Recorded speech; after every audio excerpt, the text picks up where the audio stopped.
Good evening, visitors. Welcome to the Australian War Memorial's last post ceremony. My name is Joanne Smedley, and joining us today from the Australian Army is Warrant Officer Class 1, Frank Franolik.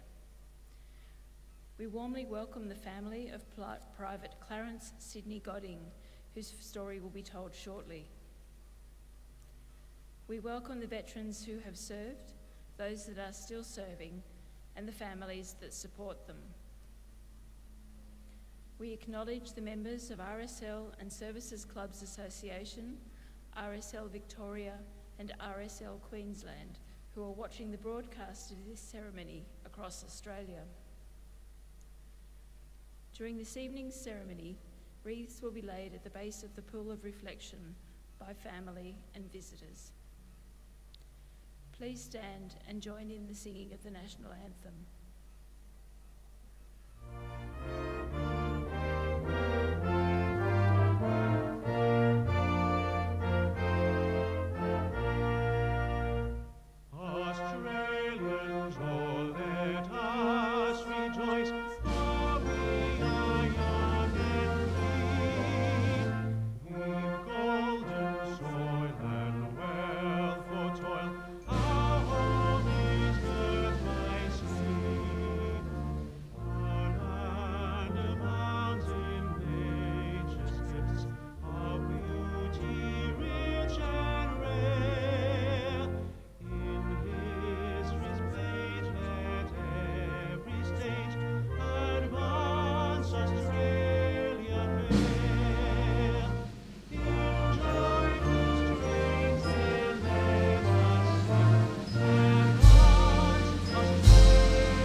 The Australian War Memorial was the vision of Charles Bean, Australia's First World War official historian.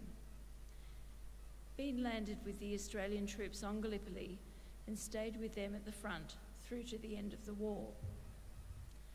The idea of this national memorial and museum came to him at Pozières, France, in the depths of the bloody fighting of 1916. Bean's idea was that this would be a place where families and friends could mourn loved ones buried in faraway places.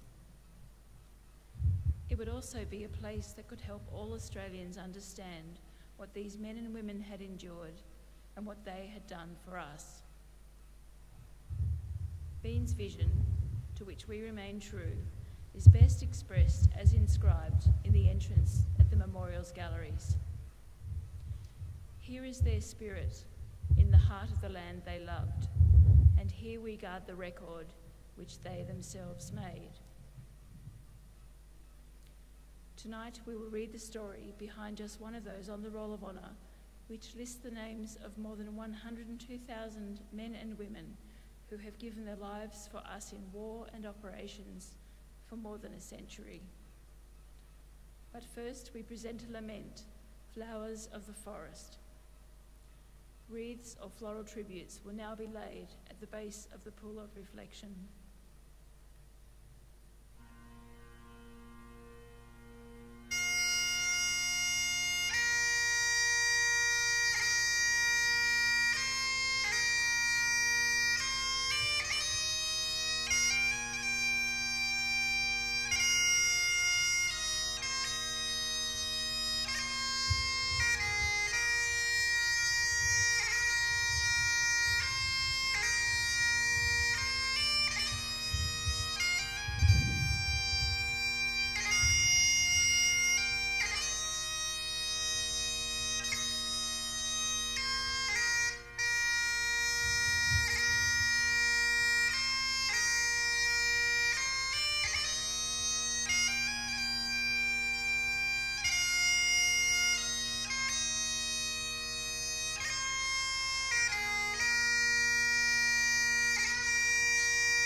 Today we remember and pay tribute to Private Clarence Godding.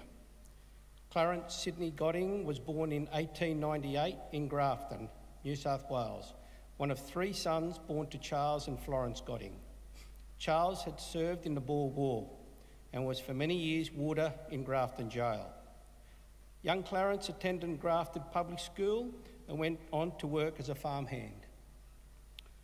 Shortly after he turned 18, Clarence Godding enlisted in the Australian Imperial Force at Lismore in February 1916, almost exactly a year after his older brother, Fynes. The youngest Godding brother, James, was too young to enlist, but would later serve with the 2nd 6th Field Regiment during the Second World War. Godding was farewelled at a gathering at Treacle Hall in Lismore on the 16th of February, at which he said he was going forth to do his duty and hoped that other young men who were present would shortly be following him to the front. He was posted on the 19th Battalion, and after a period of training in Australia, embarked for overseas service on the troopship Wiltshire on the 22nd of August 1916. He continued training in England before joining the 19th Battalion on the Western Front in December 1916. Godding had reached the Western Front as an unusually cold winter was settling in and remained with his battalion for months as it rotated in and out of the front line. On the 3rd of May 1917, the 19th Battalion participated in an operation against the German Hindenburg Line near the French village of Bullecourt. Although advancing a short distance, the men were under constant heavy fire from enemy machine guns. When withdrawn from the line, the battalion reported more than 350 casualties. More than 115 of those were missing men. Among the missing was Private Clarence Godding. Despite extensive inquiries, the exact nature of his fate could not be determined, and it was not until June the following year that a court of inquiry determined that he had been killed in the action on the 3rd of May 1917. Charles's brother, Fynes, served with the 17th Battalion, wrote a number of letters to try and find out what had happened to his brother. 3 months after the ruling of the court of inquiry, he too was killed in action, attacking the Hindenburg Line, this time near the French village of Bullecourt. The body of Clarence Godding was never identified, and today he is commemorated on the Australian War Memorial at Villers-Bretonneux, alongside 10,500 Australians killed in France who have no known grave.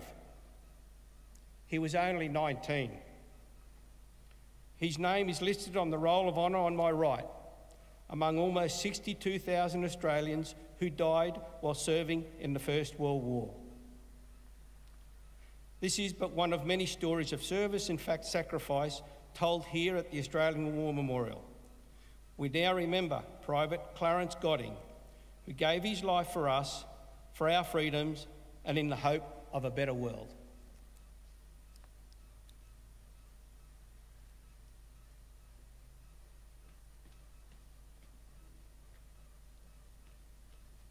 Please stand for the reading of the ode and the sounding of the last post.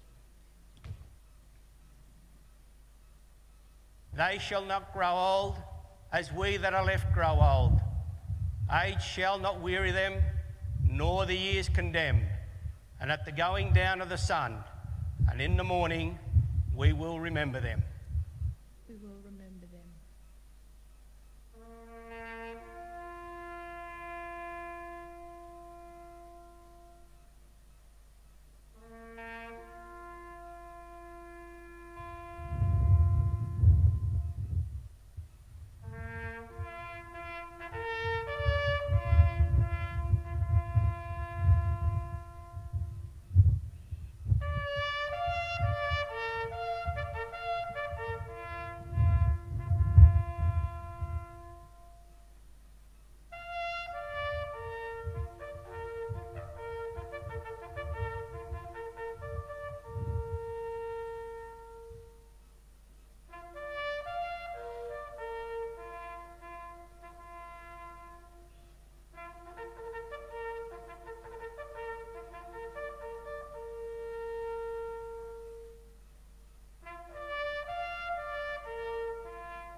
Lest we forget.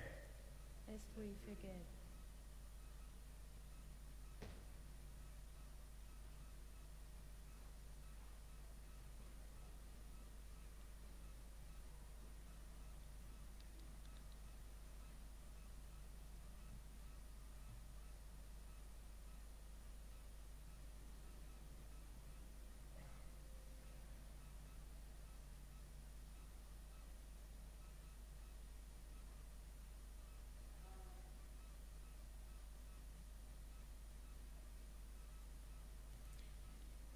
We leave you this evening with the words of the memorial's founder, Charles Bean.